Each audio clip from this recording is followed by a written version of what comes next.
really don't even know where to begin.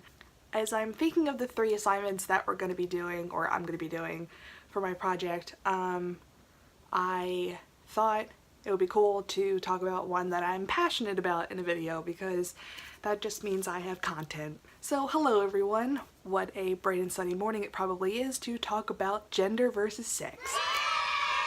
This debate has always sparked an interest in me, partly because I know so many people who struggle with this issue, and I just want to educate myself on it as much as I can, and different arguments and studies that I've looked into during my time of studying this topic. It's a pretty heavy topic to talk about, so I hope I just give you a very general overview of what I know. I'd also like to credit Lacey Green, a famous YouTuber that has made a whole entire video series of the sex versus gender debate. I've based a lot of my knowledge and facts off of her videos and what she's already presented. Some of the screen captures that you're going to be seeing in this video are from her and her studies, so I just wanted to credit her before I begin. So, number 1, sex versus gender. Let's look to science first. We know that our primary sex characteristics are genitals, male, female. There are also 4 characteristics of sex: chromosomes, hormones, primary sex characteristics, and secondary sex characteristics. What do these things mean? So chromosomes, XX, XY, hormones, testosterone, estrogen, primary sex characteristics such as the penis and vagina, and secondary sex characteristics such as body hair and breasts. But there's also a little curveball in there when we talk about intersex folks and trans folks. Rewind to science. All mammals have XX, XY, or a combination of both chromosomes. So some mammals can reproduce on their own, and others you need XX and XY to reproduce. That, in a nutshell, is basically sex. However, other animals do not have gender the way that humans do. I can't say that monkey is a woman, that orangutan is a man.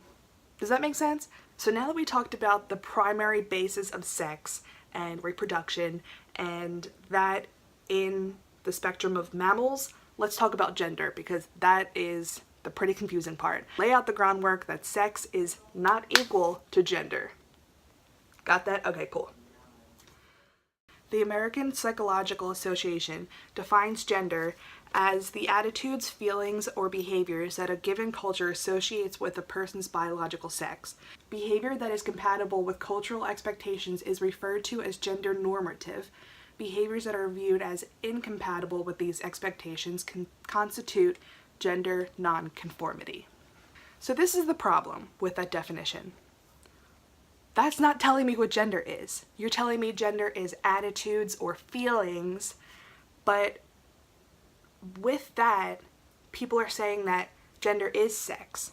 Gender is the way that you define yourself. Gender is gender roles, gender identity. So this is where the argument lies. So gender is sometimes referred to as sex. Then from this debate we say, how many genders are there in terms of sex? Basically 2. Male and female, because they're referring to gender in terms of body parts, like sex. Okay, that's argument number 1. Argument number 2 is gender is sometimes referred to as gender roles, or the social expectations of your personality behaviors or interests because of your perceived sex. So, for example, boys are masculine and girls are supposed to be feminine. Gender is also sometimes referred to as gender expression. So this is like your voice, how you dress, the way that you act, and your mannerisms. This includes like masculinity, femininity, androgyny. And you see examples of this in like drag queens and cross-dressing. This is where it gets a little hairy. Gender also refers to gender identity. This is like the personal experience of how you define yourself in the role of society. So this would be a man, a woman, you're trans, you're non-binary, you're agender, you're genderqueer. And the conservative side of the argument says there are too many genders, you're just making this stuff up now, it's all imaginary, and the like. So the longer the list gets, the more people are infuriated because people are trying to identify with what makes them feel most comfortable, and to people who are cisgendered and don't really understand that because they're comfortable in their own bodies and don't have gender dysphoria of any sort, they are not so understanding. Gender can also refer to pronouns. So this refers to female as her, hers, male as him, his, agender as them, they. An example of this would be like, Lee is agender, their pronouns are them, they, theirs. A way to combat this would be to talk specifically when you were talking about gender. Problem with gender is arising between three communities: anti-feminists, radical feminists, and liberal feminists. Anti-feminism basically defines gender as two. They say that gender is biological. Radical feminists say that gender is a system. They say that it comes from sex and how people see your body.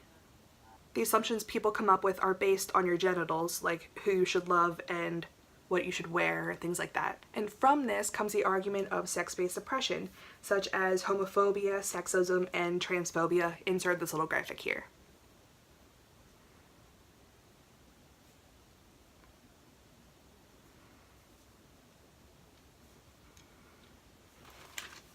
So radical feminists say that the male sex should present more masculine, dom traits to be a proper male. So being a breadwinner, being aggressive, not being emotional, being physically large and fit. And then the females should be more submissive and passive and emotional, petite and cute. So the core of this argument that radical feminists make says that to be a female is to be read as a woman by society.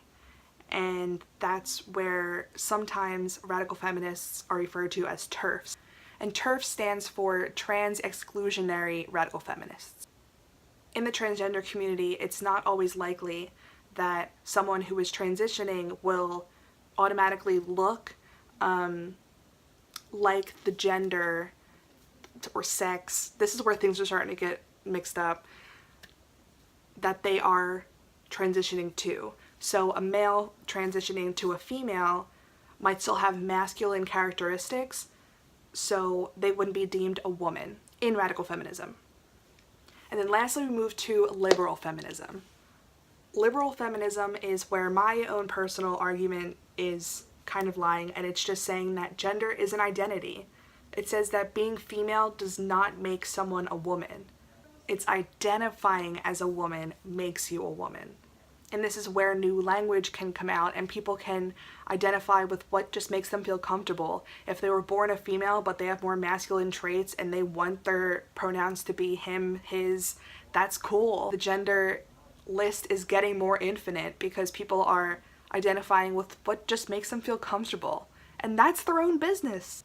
So I think I'm done ranting. I will link Lacey Green's video in the description because she says everything way better than I can, and she probably made a lot more sense than I did. But if you took anything out of this video, it's just that I hope you respect people more and you don't label and think of assumptions right away, and just know that there are people that need to feel welcomed in society, and the more you judge and the less respect you give, you're not helping that. So let's just treat everyone with respect. Love thy neighbor. Do your thing.